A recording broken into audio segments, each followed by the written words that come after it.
प्रस्तुत वीडियो में हम आचार्य रामचंद्र शुक्ल द्वारा संपादित सूरदास के भ्रमर गीत सार के पद क्रमांक 35 की चर्चा करने वाले हैं।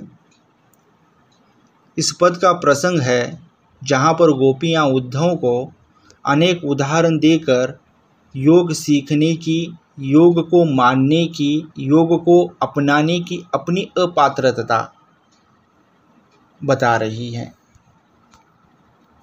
पद है,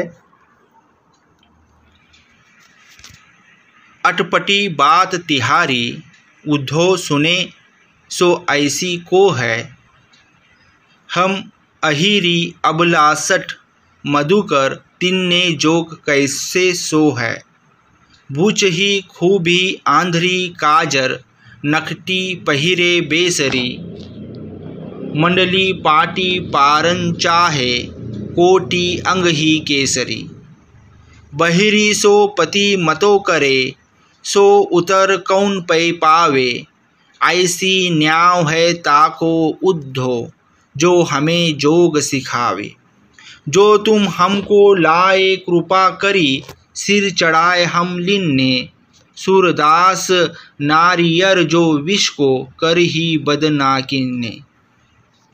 प्रस्तुत पद के अंतर्गत गोपियाँ कह रही हैं उद्धव से,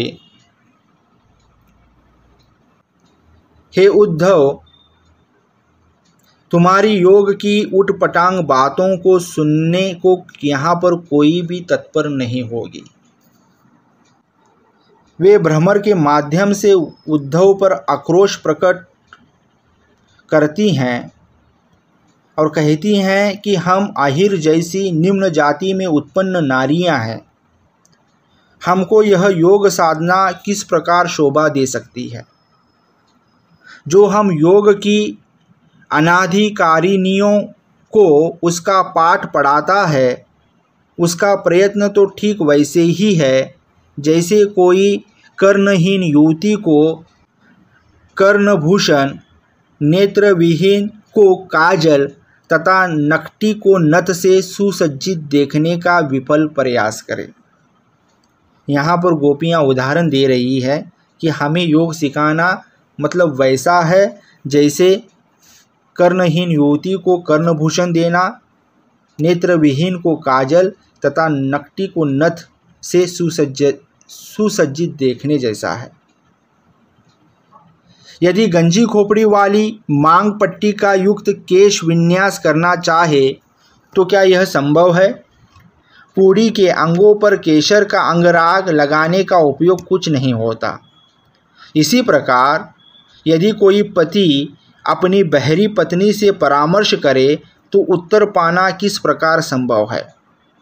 तो यहाँ पर इतनी सारी बातों का यही संकेत है, भाव यही है कि जिस प्रकार कथित पात्र उपरयुक्त वस्तुओं से सर्वथा अनुपयुक्त है, उसी प्रकार हम योग के नित्यांत अयोग्य हैं। तो अपनी अयोग्यता उदाहरणों के माध्यम से गोपियाँ उद्धव को समझा रही हैं।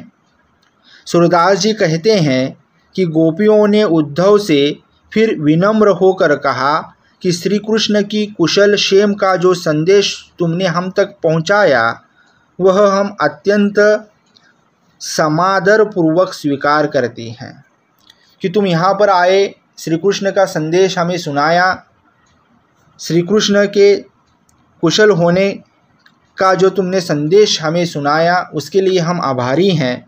लेकिन साथ ही तुमने जो विष से भरे हुए नारियल के समान योग का संदेश लाए हो, इसको हम दूर से ही करबद्ध प्रमाण करते हैं, हम इसे स्वीकार करने में असमर्थ हैं।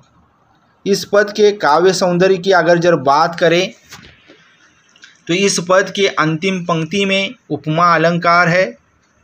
प्रस्तुत पद राग सोरठ में गाया जाता है। धन्यवाद।